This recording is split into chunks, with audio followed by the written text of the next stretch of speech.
اعوذ باللہ من الشیطان الرجیم بسم اللہ الرحمن الرحیم۔ ناظرین کرام، السلام علیکم ورحمۃ اللہ وبرکاتہ۔ آج کی ویڈیو میں ہم پڑھیں گے کہ فرض نماز کے بعد مسنون دعائیں کون سی پڑھنی چاہیے۔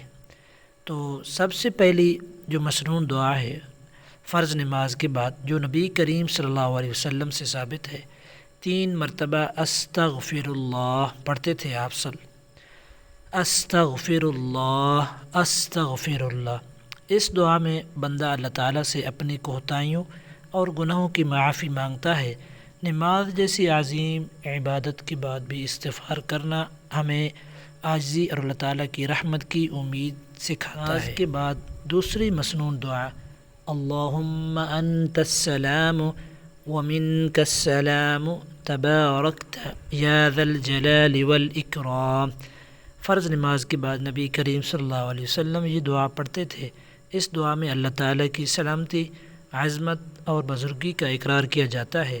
یہ دعا بندے کو یاد دلاتی ہے کہ حقیقی امن اور سکون صرف اللہ تعالیٰ ہی کی طرف سے ملتا ہے۔ نماز کے بعد تیسری مسنون دعا آیت الکرسی ہے، اللہ لا الہ الا هو الحی القیوم لا تأخذہ سنۃ ولا نوم له ما في السماوات وما في الأرض من ذا الذي يشفع عنده إلا بإذنه يعلم ما بين أيديهم وما خلفهم ولا يحيطون بشيء من علمه إلا بما شاء وسع كرسيه السماوات والأرض ولا يؤوده حفظهما وهو العلي العظيم۔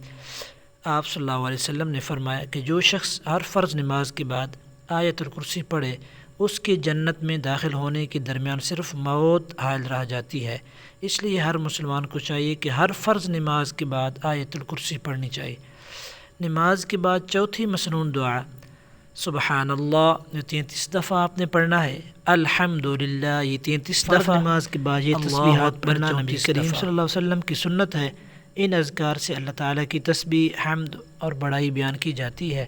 بندے کو بے شمار اجر و ثواب حاصل ہوتا ہے۔ نماز کے بعد صحیح مسلم، لا الہ الا اللہ وحدہ لا شریک لہ لہ الملک ولہ الحمد وہو علی کل شیء قدیر۔ اچھا، یہ 5ویں دعا تھی۔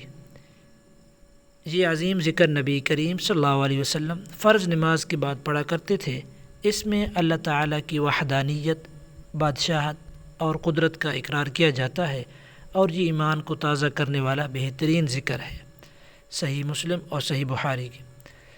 نماز کے بعد چھٹی اور آخری مسنون دعا، سورۃ الاخلاص آپ پڑھیں، قل هو اللہ احد، سورۃ الفلق قل اعوذ برب الفلق، سورۃ الناس قل اعوذ برب الناس۔ یہ تینوں صورتیں آپ پوری پڑھ کے اپنے جسم پہ دم بھی کر سکتے ہیں۔ رسول اللہ صلی اللہ علیہ وسلم فرض نمازوں کے بعد ان 3 صورتوں کی تلاوت فرمایا کرتے تھے۔ یہ صورتیں اللہ تعالیٰ کی حفاظت، توحید اور ہر قسم کی ظاہری اور باطنی برائی سے پناہ حاصل کرنے کا بہترین ذریعہ ہے۔ سنن ابی داؤد، جامع ترمذی۔ آج کی ویڈیو میں بس اتنا ہی۔ السلام علیکم ورحمۃ اللہ وبرکاتہ۔